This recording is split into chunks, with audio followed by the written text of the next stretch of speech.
नमस्कार प्यारे बच्चों, मैं अशोक कुमार, आपका सोशल साइंस का टीचर। आज हम भूगोल का अध्याय 2 भारत का भौतिक स्वरूप पढ़ेंगे।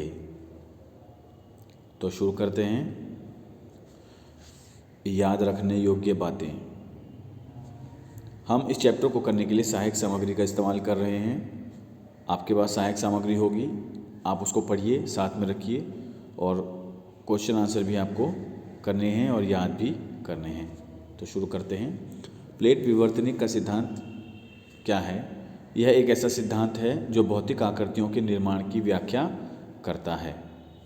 प्लेट विवर्तनिक सिद्धांत के अनुसार पृथ्वी की ऊपरी परपटी 7 बड़ी एवं कुछ छोटी प्लेटों से बनी है।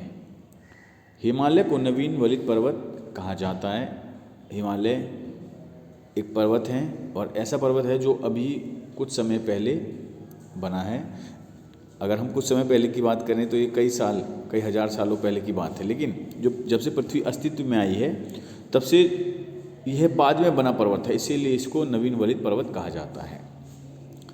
यह 2 महाद्वीपों के टकराने के बाद जब भूमि ऊपर उठी तो इसका निर्माण हुआ, इसीलिए इसे वलित पर्वत भी कहा जाता है।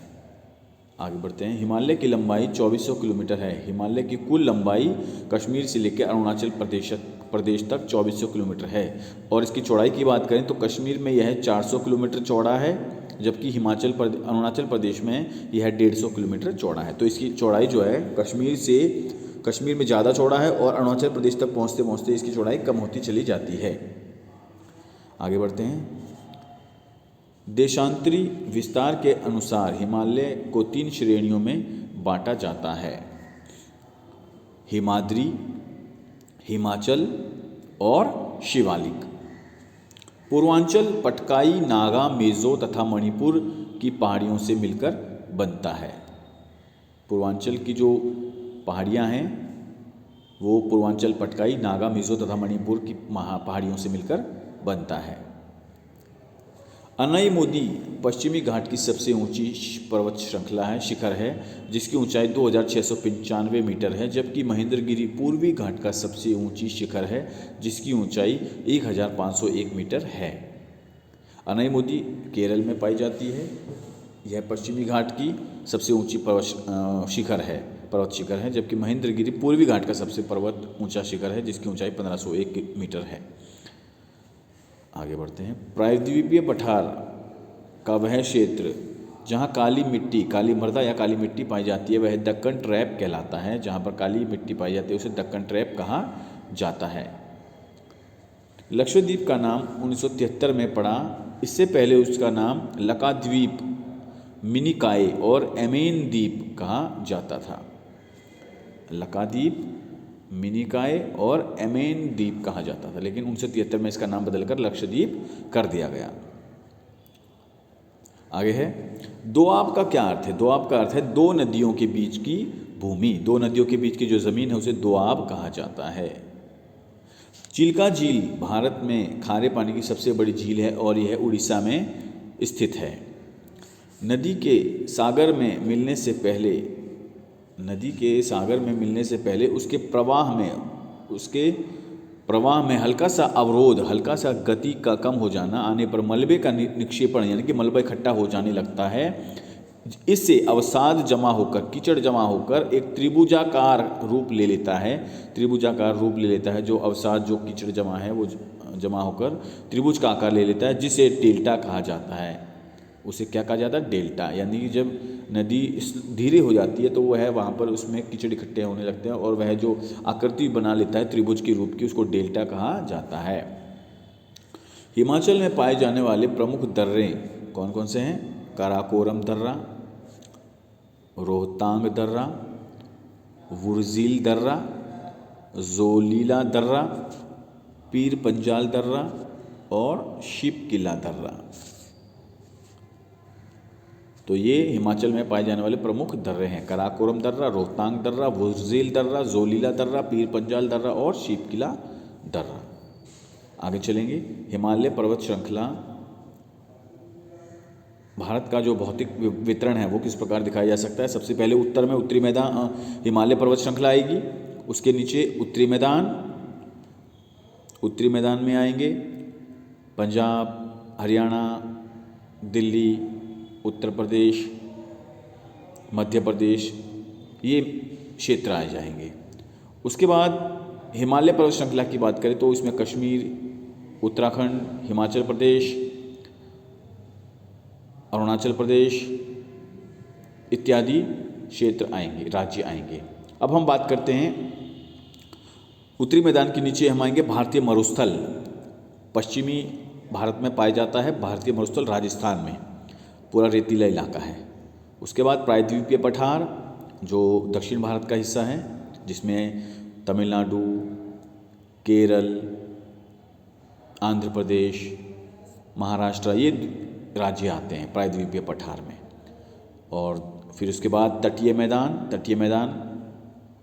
तुम्हारे तटीय मैदान जो दोनों तरफ हैं, पूर्वी घाट और पश्चिमी घाट, ये तटीय मैदान के इलाके हैं। उसके बाद आएगा द्वीप समूह। भारत के 2 द्वीप समूह हैं। बंगाल की खाड़ी में स्थित द्वीप समूह का नाम है अंडमान निकोबार द्वीप समूह, अरब सागर में स्थित द्वीप समूह का नाम है लक्षद्वीप।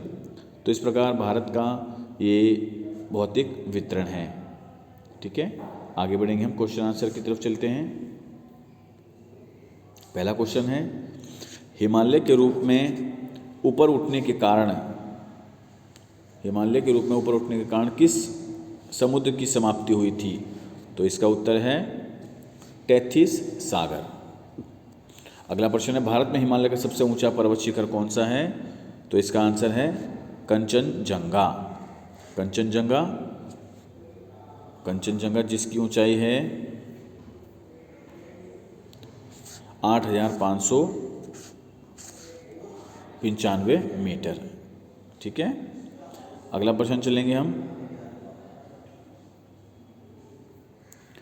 भारत डैश डैश और डैश नदी तंत्र है जिनसे उत्तर के विशाल मैदान का निर्माण हुआ? तो सिंधु, गंगा और ब्रह्मपुत्र। यहाँ पे आएगा सिंधु, गंगा और ब्रह्मपुत्र नदी तंत्र है। ये आंसर यहाँ पर है इसको यहाँ से आप नोट कर लीजिए, सिंधु, गंगा, ब्रह्मपुत्र। आगे चलते हैं। पुरानी तथा नई जलोढ़ मृदा या मिट्टी को डैश तथा डैश के नाम से जाना जाता है? भांगर और खादर के नाम से जाना जाता है। यहाँ पे उत्तर यहाँ से आप चेक करिए, भांगर और खादर। अगला प्रश्न है, प्रायद्वीपीय पठार को डैश तथा डैश में बांटा जाता है? इसका आंसर है मध्य उच्च भूमि और दक्कन का पठार में बांटा जाता है। मध्य उच्च भूमि और दक्कन का पठार। ठीक है, अगला क्वेश्चन है क्वेश्चन नंबर 6। भारत के कौन से द्वीप समूह प्रवाल से निर्मित हैं? प्रवाल से निर्मित कौन से द्वीप समूह हैं? वो है लक्षद्वीप। अगला क्वेश्चन है, एक स्थलीय भाग जो 3 ओर से समुद्र से घिरा हो उसे क्या कहते हैं? तो उत्तर है प्रायद्वीप। अगला प्रश्न, भारत के पूर्वी भाग में म्यांमार की सीमा का निर्धारण करने वाले पर्वतों का संयुक्त नाम क्या है? पूर्वांचल। दोआब क्या है? 2 नदियों के बीच की भूमि। चिल्का झील किस राज्य में स्थित है? उड़ीसा। ठीक है, अगला प्रश्न है, बरकान क्या है? मरुस्थलीय भागों में अर्धचंद्राकार बालू के टीले। ये बाल जो लिखा है इसको बालू कर दीजिए, बालू के टीले। भारतीय मरुस्थलीय क्षेत्र की सबसे बड़ी नदी कौन सी है? मरुस्थलीय क्षेत्र की सबसे बड़ी नदी लूनी नदी। ठीक है, आगे चलेंगे हम। प्रश्न नंबर 13, भारत का एकमात्र सक्रिय ज्वालामुखी कहाँ पर स्थित है? बैरन द्वीप, अंडमान और निकोबार द्वीप समूह में यह स्थित है। नदियाँ पर्वतों से नीचे उतरते समय शिवालिक की ढाल पर 8 से 16 किलोमीटर की चौड़ी पट्टी पर गुटिका का निक्षेपण करती हैं, जहाँ सभी सरिताएं इस पट्टी में विलुप्त हो जाती हैं। इस पट्टी को भाबर कहा जाता है। क्या कहा जाता है इसको? भाबर।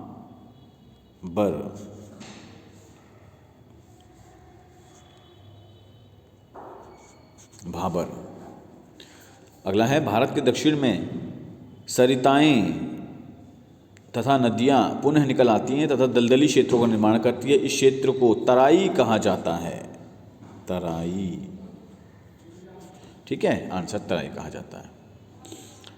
और बाकी के प्रश्न तो आप अपनी सहायक सामग्री में से खुद देखेंगे और इसको प्रश्न को कॉपियों में करना भी है, कॉपी में, और उसको शेयर भी करना है ग्रुप में। अभी तक कोई भी बच्चा ग्रुप में शेयर नहीं कर रहा है भाई, सभी को शेयर करना है काम। ये 3 से 5 अंक वाले प्रश्न हैं, एक अंक वाले मैंने आपको कराई दिए। 3 से 5 अंक वाले प्रश्न उत्तर आप करिए और उसको याद करिए और उसको कॉपी में नोट करके शेयर करिए ग्रुप में। ये परीक्षा की दृष्टि से बहुत महत्वपूर्ण प्रश्न उत्तर हैं और अधिकांश पेपर, अगर 100% पेपर है तो 70-80% तक पेपर इसी में से आएगा आपका। और इसको आप ज़रूर करिए, इसको याद करिए और आसानी से पास हो जाइए, ठीक है। ओके, तो आज की क्लास में इतना ही, अगली क्लास कल करेंगे। धन्यवाद।